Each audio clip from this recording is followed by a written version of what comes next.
Hello friends, എല്ലാവർക്കും നമസ്കാരം. ലീല സ്റ്റോക്കിലേക്ക് സ്വാഗതം. വേറൊരു വിഷയമായിട്ട് വന്നിരിക്കുകയാണ്. പലവിധ അമ്മമാർ ചെയ്തു, ഇനിയും പലവിധമായ മക്കൾ. അതിനെപ്പറ്റിയാണ് ഇന്നെൻ്റെ വീഡിയോയിൽ കൂടെ പറയാൻ പോകുന്നത്. മക്കൾ ഇന്ന് മാതാപിതാക്കൾക്ക് പല വിധത്തിലുള്ള മക്കളുണ്ട്. മാതാപിതാക്കളെ കഷ്ടപ്പെട്ട് അവരെ പഠിപ്പിച്ച് വലുതാക്കി അവരുടെ വളർച്ചയിലെല്ലാം ഓരോ ത്യാഗങ്ങൾ സഹിച്ച് അവർ സ്വയം ജീവിക്കാതെ മക്കളെ ഒരു സ്ഥാനത്തെത്തിക്കാൻ വേണ്ടിയിട്ട് കഷ്ടപ്പെട്ട് മാതാപിതാക്കൾ അനേകരുണ്ട് നമ്മുടെ നടുവിൽ. അപ്പം ആ കഷ്ടപ്പാടുകളെ മനസ്സിലാക്കി അവരിൽ ഒരു പ്രതീക്ഷ വെച്ചിട്ടുണ്ടല്ലോ മാതാപിതാക്കളെ. നമ്മുടെ ഈ കഷ്ടപ്പാടുകൾ മക്കൾ വലുതായി കഴിയുമെന്ന് പറഞ്ഞ് ആ ഒരു സ്ഥാനത്തെത്തുമ്പം തീരുമെന്നുള്ള ഒരു ഇത് വെച്ചിരിക്കുന്നവരുണ്ട്. പക്ഷെങ്കിൽ ചില മക്കൾ തൻ്റെ മാതാപിതാക്കളുടെ കഷ്ടപ്പാടുകളോ തൻ്റെ മാതാപിതാക്കളെ എങ്ങനെ വളർത്തി വലുതാക്കി ഈ അവസ്ഥയിലെത്തിച്ചു, അവർ സ്വയം ജീവിക്കാതെ അവരെ ജീവിതത്തിൽ അവർ ഒരു സുഖങ്ങളും അനുഭവിക്കാതെ എങ്ങനെ അവർ ഞങ്ങളെ വളർത്തി വലുതാക്കി എന്നൊക്കെ ചിന്തിക്കാത്ത മക്കൾ ഇന്നേറെയുണ്ട്. കാരണം അവർ വലിയ ഒരു സ്ഥാനത്തെത്തി, നാലക്ക ശമ്പളക്കാരായി, സർവ്വതും അവരായി, പിന്നെ അവർക്ക് ജീവിത പങ്കാളികളായി, അങ്ങനെ അവർ ഉയർന്ന ഓരോ തലങ്ങളിലേക്കൊക്കെ എത്തിക്കഴിഞ്ഞപ്പോൾ ഈ സ്വന്തം ത്യാഗം അനുഭവിച്ച മാതാപിതാക്കളെ, അല്ലെ അവർ ഈ നാലക്ക ശമ്പളം മേടിക്കാൻ അവരെ പ്രാപ്തരാക്കിയവരെ, അവരുടെ ഓരോ വളർച്ചയിലും ഇരുന്ന് കുഞ്ഞുങ്ങളെ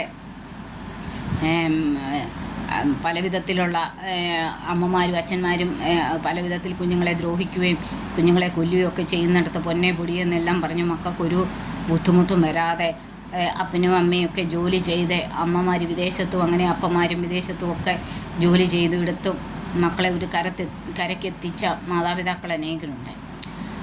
ആ മക്കൾ, അങ്ങനെ ചില മക്കളെ, ആ മക്കൾ ഇന്ന് മാതാപിതാക്കളെയും അറിയത്തില്ല, അവരെ വളർത്തി വലുതാക്കിയവരെയും അറിയത്തില്ല, ആരെയും അറിയാത്ത സ്ഥിതിയിൽ ആയിട്ടുള്ള മക്കളുണ്ട്.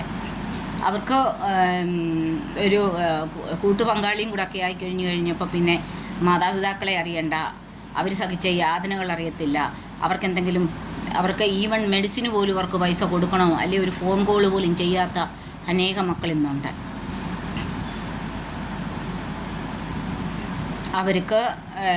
അവരെ പറ്റി എന്ത് പറയാനാണ്? അവരെയും ദൈവം അനുഗ്രഹിക്കട്ടെ. കാരണം എന്നാന്ന് ചോദിച്ചാൽ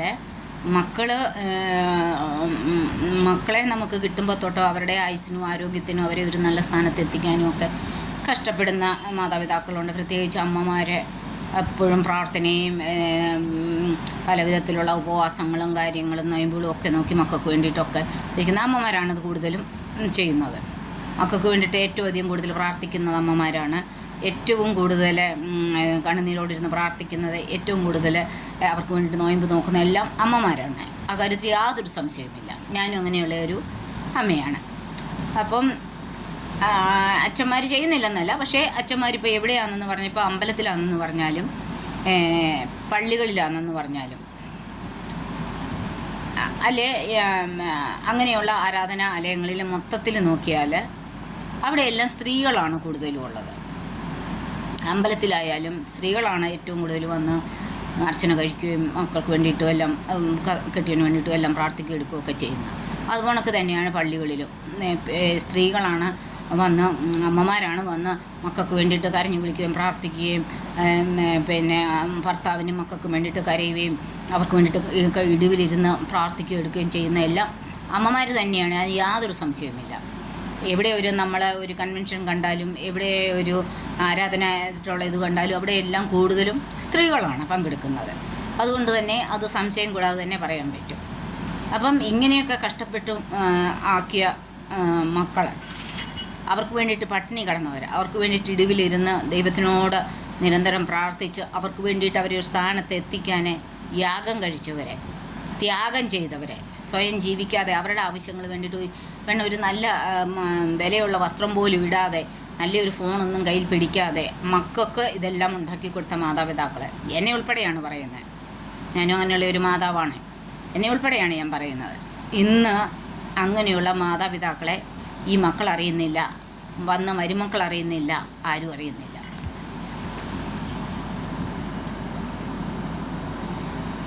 അപ്പം എന്താണ് ഈ മക്കളുടെ ഒരു സ്ഥിതി?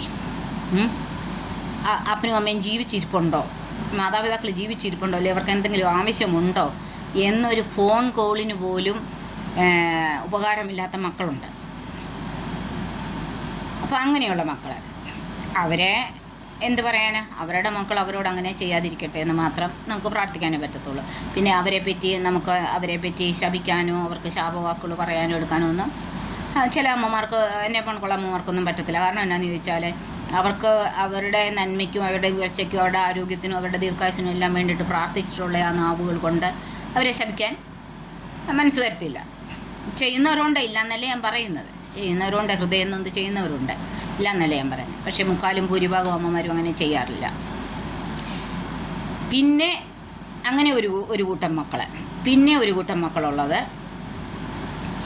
തൻ്റെ മാതാപിതാക്കളെ ചേർത്ത് നിർത്തുന്ന മക്കൾ, എൻ്റെ മാതാപിതാക്കളെ ചേർത്ത് നിർത്തുന്ന മക്കൾ. അവർ ഏത് ഇതിലും അവരെ ചേർത്ത് നിർത്തി അവരുടെ ദുഃഖങ്ങൾ, ഞങ്ങളുടെ മാതാപിതാക്കളുടെ കഷ്ടപ്പാടുകൾ കൊണ്ടാണ് ഞങ്ങളിവിടെ വരെ എത്തിയത്. അങ്ങനെ പലരും വന്ന് ഞാൻ കണ്ടിട്ടുണ്ട്. പലരും പറയുന്നത് എൻ്റെ അമ്മയുടെ പ്രാർത്ഥനയാണ് ഞാനിവിടെ എത്തിയത് എന്ന് സ്റ്റേജിലൊക്കെ വലിയ വലിയ സ്റ്റേജുകളിൽ വന്ന് പറയുന്നത് ഞാൻ കണ്ടിട്ടുണ്ട്. എൻ്റെ അമ്മയുടെ പ്രാർത്ഥനയാണ്, എൻ്റെ അമ്മയുടെ ത്യാഗമാണ്, എൻ്റെ മാതാപിതാക്കളുടെ ത്യാഗമാണ്, പ്രത്യേകിച്ച് അമ്മമാരുടെ പ്രാർത്ഥനയാണ് ഇന്നിവിടെ ഞാൻ നിൽക്കാൻ എന്നെ പ്രാപ്തനാക്കിയിരിക്കുന്നത് എന്ന് അനേകം പേരുടെ സാക്ഷ്യങ്ങൾ, ടെസ്റ്റിമണികൾ നമ്മൾ കണ്ടിട്ടുമുണ്ട്, കേട്ടിട്ടുമുണ്ട്. അതുകൊണ്ട് അവർ ജീവിച്ചത്ര ഇനിയും ജീവിക്കത്തില്ലല്ലോ. അതുകൊണ്ട് അവരെ ജീവപര്യന്തം അവരെ കൂടെ നിർത്തണം, അവരെ പരിചരിക്കണം, അവരെ നോക്കണം, അവരെ സംരക്ഷിക്കണം. ഏത് തരത്തിലായാലും അവരെ സംരക്ഷിക്കണം, എടുക്കണമെന്നുള്ള മക്കളുണ്ട്.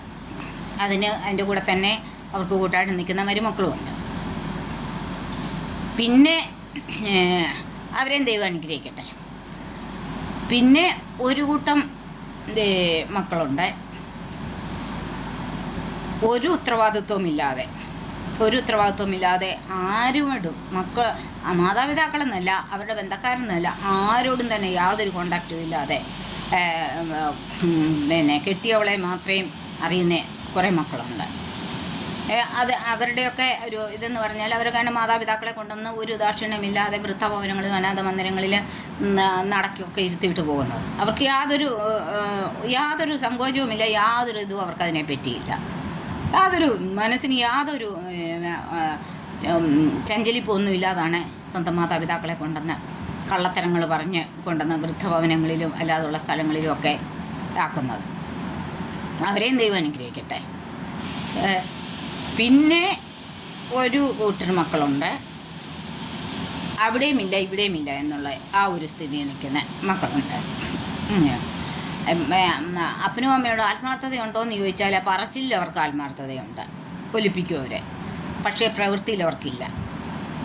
അങ്ങനെ ഉള്ള മക്കളുണ്ട്. മറ്റുള്ളവരോട് പറയുമ്പോഴോ എടുക്കുമ്പോഴോ എൻ്റെ പപ്പ മമ്മി എൻ്റെ അച്ഛനും അമ്മ, അയ്യോ എൻ്റെ അച്ഛനും അമ്മയും കാരണമാണ് ഞാൻ ഇങ്ങനെയൊക്കെ വന്നത് എടുത്തത് എന്നൊക്കെ പറഞ്ഞിട്ട് ആ പറയുന്നതായിട്ടുള്ള ഒരു പ്രവൃത്തിയും ചെയ്യാത്ത മക്കളുണ്ട്. അതിനനുസരിച്ച് അവരെ വിളിക്കുവോ, അവരെ കോണ്ടാക്റ്റ് ചെയ്യുവോ, അവർക്ക് എന്തെങ്കിലും കൊടുക്കുകയോ. ഈ വയസ്സായി വരുന്നുണ്ടെങ്കിൽ അവർക്ക് മരുന്നിൻ്റെയൊക്കെ ആവശ്യമില്ലേ, അവർക്ക് മരുന്നുണ്ടോ എടുത്തോ, അവർ ജീവിച്ചിരിക്കുന്നുണ്ടോ എടുന്നു എന്നുപോലും തിരക്കാത്ത മക്കളുണ്ട്.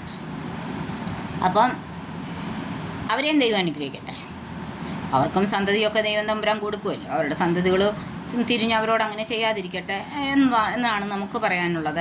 എന്ന് പറഞ്ഞാൽ നമുക്ക് ആരെയും ശപിക്കാനുള്ള ഇതല്ല, ആരെയും പ്രാകാനുള്ള ഇതല്ല. പ്രത്യേകിച്ചും മാതാവ് അങ്ങനെ ചെയ്യാറില്ല. അങ്ങനെ പലവിധമായ മക്കളാണ് നമ്മുടെ സമൂഹത്തിലുള്ളത്. ഭാര്യയ്ക്ക് വേണ്ടിയിട്ട്, ഇന്ന് കയറി വന്ന ഭാര്യയ്ക്ക് വേണ്ടിയിട്ട് സ്വന്തം അപ്പനെയും അമ്മയും ഉപേക്ഷിക്കുന്നവർ, സ്വന്തം അപ്പനെയും അമ്മയും അറിയാത്തവരെ, പിന്നെ ഭാര്യയെ ധംക്കി കൊടുത്തു വെച്ചിരിക്കുന്ന ചില മക്കളുണ്ട്. നിൻ്റെ വീട്ടുകാരോട് ഞാൻ ഇടപെട്ടാൽ, അല്ലെങ്കിൽ നിൻ്റെ വീട്ടുകാരോട് നീ കോണ്ടാക്റ്റ് വെച്ചാൽ ഞാൻ അത് ചെയ്തു കളി, ഞാൻ ആത്മഹത്യ ചെയ്തു കളി, ഞാൻ അത് ചെയ്തു കളി, ഞാൻ ഇത് പറഞ്ഞ് വേറും ഭർത്താക്കന്മാരെ ഭീരുക്കളെ പോണക്ക് പേടിപ്പിച്ച് വെച്ചിരിക്കുന്ന കുറേ മരുമക്കളുമുണ്ട്. അതും മക്കൾ തന്നെയാണ്. പിന്നെ ഒരു കൂട്ടം മരുമക്കളുണ്ട്, ഒന്നുമില്ലാതെ വന്ന് ജീവിതം കൊടുത്ത ആൾക്കാരുണ്ട്. ഒരു നിവൃത്തിയില്ലാതിരുന്നിടത്ത് നിന്ന് ഒരു ജീവിച്ചു പൊക്കോട്ടെ എന്ന് വിചാരിച്ച് ജീവിതം കൊടുത്ത ആൾക്കാരുണ്ട്. പിന്നെ ജീവിതം കിട്ടിക്കഴിഞ്ഞു കഴിഞ്ഞപ്പോൾ അവർ പിന്നെ ആരെയും അറിയത്തില്ല. അങ്ങനെയുള്ള മക്കളും ഉണ്ട്, മരുമക്കളും ഉണ്ട്, എല്ലാവരും ഉണ്ട്. അപ്പോൾ പല വിധത്തിലുള്ള, കഴിഞ്ഞ വീഡിയോ ഞാൻ പറഞ്ഞുകൊണ്ട് പല വിധത്തിലുള്ള അമ്മമാരുള്ളതുകൊണ്ട് പല വിധത്തിലുള്ള മക്കളും ഉണ്ട്. പൊന്നെ പൊടിയെന്നും പറഞ്ഞ് അവർക്കൊന്നിനും കുറവ് വരാതെ അവരെ നിലത്ത് വെച്ചാൽ ഉറുമ്പരിക്കും, തലയിൽ വെച്ചാൽ പേരനിരിക്കുമെന്നും പറഞ്ഞ് വളർത്തിയ മാതാപിതാക്കളെ, അവരുടെയൊക്കെ അവസ്ഥ ഇന്നെന്താണ്? അപ്പം ഇങ്ങനെയുള്ള മക്കളുമുണ്ട്. ഇതിൻ്റെ അകത്തിലെ ഞാൻ പല വിധത്തിലുള്ള മക്കളെ പറഞ്ഞു. എല്ലാവരെയും ദൈവം അനുഗ്രഹിക്കട്ടെ. എന്നാൽ സ്വന്തം മാതാപിതാക്കളെ ചേർത്ത് നിർത്തി തങ്ങളുടെ വിജയത്തിന് മുന്നിലല്ലേ ഞങ്ങൾ ഈ സ്ഥാനത്ത് നിൽക്കുന്നിടത്ത്, ഞങ്ങൾ ഈ 4-5 ശമ്പളം മേടിക്കുന്നിടത്ത് ഞങ്ങളെ എത്തിച്ചത് ഞങ്ങളുടെ മാതാപിതാക്കളുടെ ത്യാഗമാണ്, അവരുടെ പ്രവൃത്തിയാണ്, അവരുടെ കണ്ണുനീരാണ്, അവരുടെ പ്രാർത്ഥനയാണ്, അവരുടെ അധ്വാനമാണ് എന്ന് ചിന്തിച്ച് അവരെ ചേർത്ത് നിർത്തി ഓരോ സ്റ്റേജുകളിലും ഓരോ ഇടത്തും തൻ്റെ മാതാപിതാക്കളെ ഉയർത്തി പറയുന്ന, അമ്മമാരെ ഉയർത്തി പറയുന്ന മക്കളും ധാരാളമുണ്ട്. അവരെ ഏറ്റവും കൂടുതൽ അനുഗ്രഹിക്കട്ടെ എന്ന് പറയുന്നു. ഇങ്ങനെയാണ് പലവിധമുള്ള മക്കളെ പറ്റി ഇന്ന് എനിക്ക് പറയാൻ തോന്നിയ വീഡിയോ. ഇന്നത്തേക്ക് ഇത്രയുമായിട്ട് എല്ലാവരും എൻ്റെ ലീല സ്റ്റോക്സ് എന്ന ചാനൽ സബ്സ്ക്രൈബ് ചെയ്യണം. എൻ്റെ വീഡിയോയ്ക്ക് ലൈക്ക് ഇടണം, കമൻറ്റ് ഇടണം, എല്ലാവരും കാണണം. എല്ലാവർക്കും നല്ലൊരു ദിവസം ആശംസിക്കുന്നു. എല്ലാവർക്കും നന്മകൾ മാത്രം ഉണ്ടാകട്ടെ എന്നും ആശംസിക്കുന്നു. ഇപ്പോൾ ഇത്രമാത്രം. ഇനി ഒരു വീഡിയോയുമായിട്ട് ഇനിയും വേറൊരു വിഷയമായിട്ട് ഇനിയും വരാം. ഓക്കെ.